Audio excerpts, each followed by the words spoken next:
അല്ല, ഞാൻ 15 സിനിമകൾ ചെയ്തതാണ്. കുട്ടി ശ്രാങ്ക് ഉൾപ്പെടെ 15 സിനിമകൾ ചെയ്തതാണ്. പക്ഷേ എൻ്റെ ഒരു എയിം ഒരു സംവിധായകനായിരുന്നു. അപ്പോൾ ഈ സംവിധായകനാകുക എന്ന് പറയുന്നത് ഇത്തിരി ജോലിയുള്ള കാര്യമാണ്. അതുകൊണ്ട് ഞാൻ തൽക്കാലം എല്ലാം മടക്കി വെച്ച് കുറേ സീരിയലൊക്കെ ചെയ്തു, ഉപജീവനമാർഗം കഴിയണ്ടേ. അപ്പം അങ്ങനെ ആ സീരിയൽ ചെയ്തുകൊണ്ടിരിക്കുന്ന സിനിമയോട് കൂടുതൽ അടുത്തിട്ട് ഫസ്റ്റ് ചെയ്ത സിനിമയാണ് മൈ ലൈഫ് പാർട്ണർ. അപ്പോൾ അതുകൊണ്ട് എനിക്ക് നടനല്ല ഞാൻ താല്പര്യപ്പെട്ടത്, ഒരു സംവിധായകനായിരുന്നു. ഇനി ആരെങ്കിലും അഭിനയിക്കാനൊക്കെ വിളിച്ചാൽ പോകുമോ?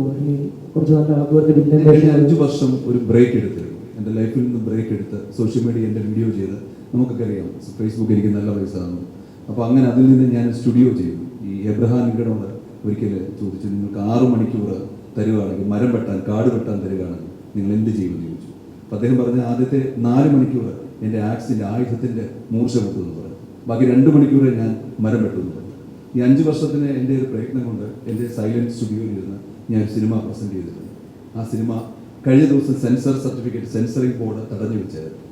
അതിൻ്റെ വിഷയം നിങ്ങൾ അറിയാമെങ്കിൽ എമ്പുരാനെക്കാട്ടി വളരെ ക്രൂരമായൊരു ഒരു എന്താ പറയുക ഒരു പ്രശ്നം നേരിട്ട ആളാണ് ഞാൻ. അവരുടെയൊക്കെ മുമ്പ് കാല് പിടിച്ച് പറഞ്ഞു, ആ സിനിമ നിങ്ങൾ എനിക്ക് തരും. അങ്ങനെ അവരുടെ ഉപാധികളോടെ ചില ഭാഗങ്ങൾ വെട്ടി നീക്കിയിട്ടാണ് ഇന്ന് എനിക്ക് സെൻസർ സർട്ടിഫിക്കറ്റ്. ആ വിഷമത്തോടു കൂടിയാണ് ഞാനും എൻ്റെ പ്രൊഡ്യൂസറും കൂടിയിരിക്കുന്നത്. അപ്പോൾ അതുകൊണ്ട് ആ ഒരു സിനിമ നിങ്ങളുടെ മുമ്പ് ഇപ്പോൾ ഈ അവസരത്തിൽ പറയാൻ പാടില്ല. അത് പ്രസൻറ്റ് ചെയ്യുമ്പോൾ ഞാൻ എന്തുകൊണ്ട് നടനായില്ല, എന്തുകൊണ്ട് ഗ്യാപ്പ് എടുത്തു എന്നുള്ളത് ആ സിനിമ നിങ്ങളോട് പറയും.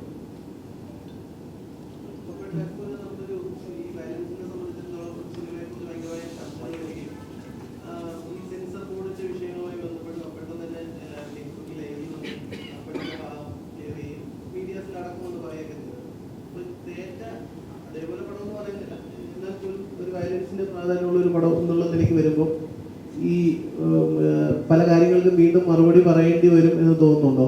ഈ സെൻസർ ബോർഡ് അംഗം എന്നുള്ള നിലയ്ക്ക് സെൻസർ ബോർഡ് അംഗമായിട്ടിരുന്ന ഒരാൾക്ക് തന്നെ ഇപ്പം തൊട്ടു മുമ്പ് വപ്പേട്ട് സൂചിപ്പിച്ച പോലുള്ള വിഷയങ്ങളടക്കം നേരിടേണ്ടി വരുന്നു എന്നുള്ളത്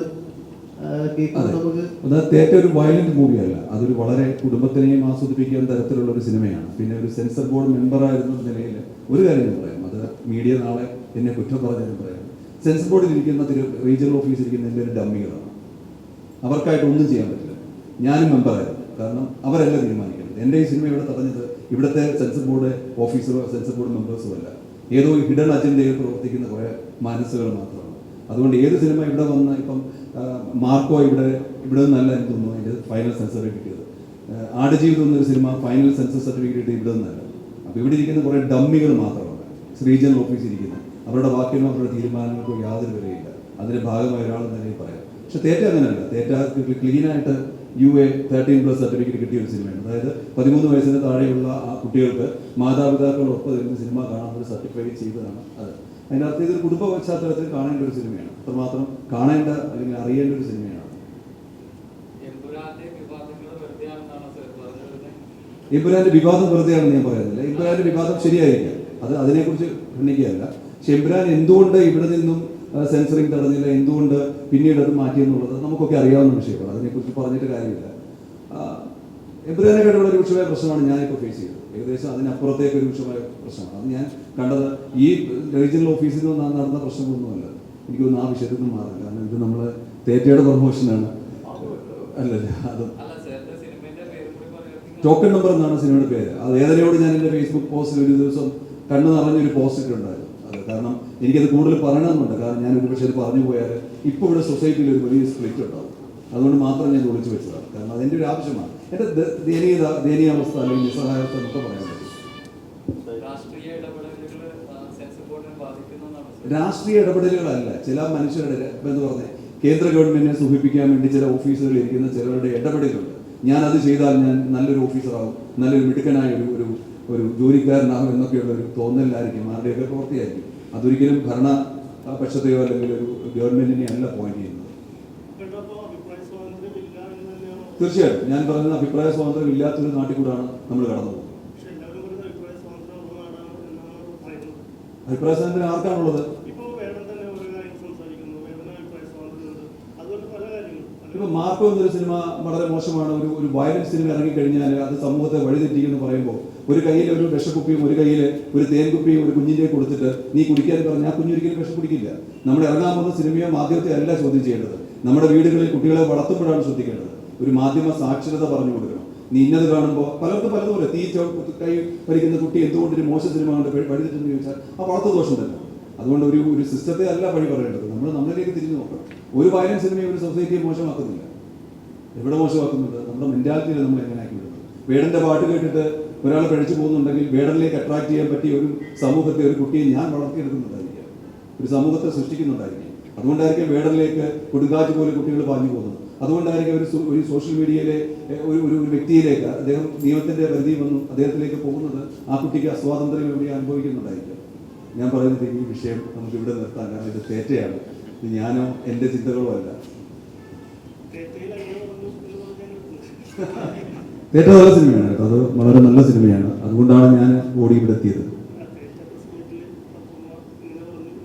എന്തുകൊണ്ട് പറയാം, എനിക്ക് ധൈര്യം, ലോകത്തിൽ എന്നെ മാത്രം പേടിയുള്ള വ്യക്തിയാണ്.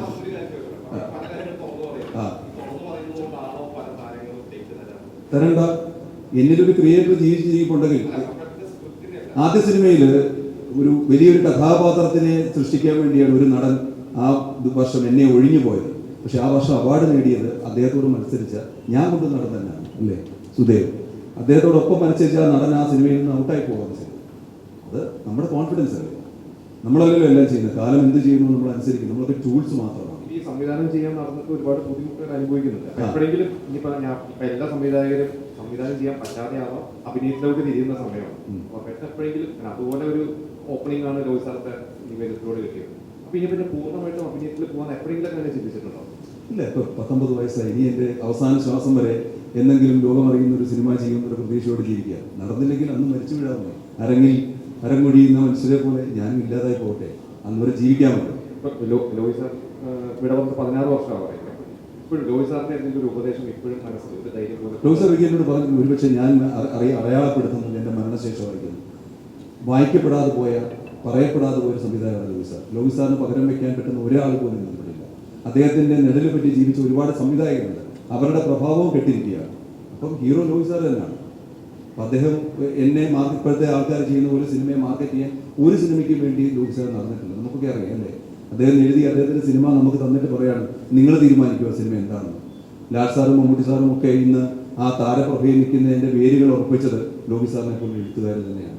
ഇന്ന് പല താരങ്ങളും കുമിള പോലും വന്നിട്ട് ഇല്ലാതായി പോകുന്നതും കരുത്തുള്ള എഴുത്തില്ലാതായിട്ടാണ്. ശരിയല്ലേ? ലോഹിത് സാർ ഇപ്പോഴും എൻ്റെ മനസ്സിൽ ഗുരു മാത്രമല്ല, എനിക്ക് ജീവൻ തന്ന ഒരു വലിയൊരു വ്യക്തിത്വമാണ്.